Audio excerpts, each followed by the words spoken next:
Dans un communiqué signé par Olivier Faure, Dylan Bouteflika et Anna Pic, le Parti socialiste français condamne avec vigueur la répression meurtrière des manifestations à Lomé. Il exprime sa solidarité avec le peuple togolais et appelle les autorités à engager un dialogue national pour mettre fin à des décennies de pouvoir sans alternance.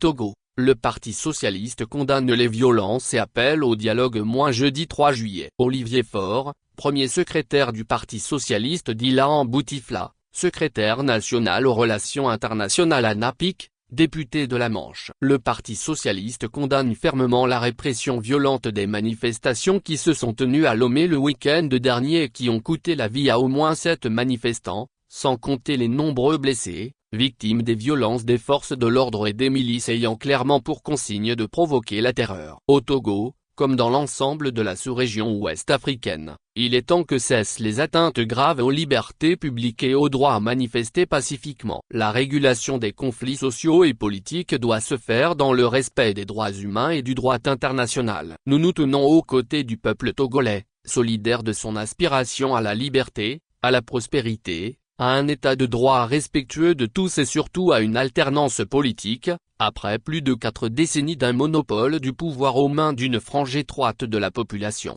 Le Parti socialiste appelle solennellement Faure Gnassingbé, désormais président du Conseil de la République, et à la tête du pays depuis 20 ans, à entendre les revendications des citoyens du Togo qui se lèvent pour empêcher l'instauration d'un pouvoir sans limite de temps ou d'alternance, définir des politiques publiques permettant l'augmentation du pouvoir d'achat, construire des perspectives collectives pour les familles et favoriser l'émergence d'un État responsable sur les plans sociaux et environnementaux. La répression violente doit laisser place à un processus démocratique établissant les conditions d'un dialogue national large et inclusif dans lequel les citoyens, souvent très jeunes, pourront faire entendre leur volonté de construire l'avenir de leur pays.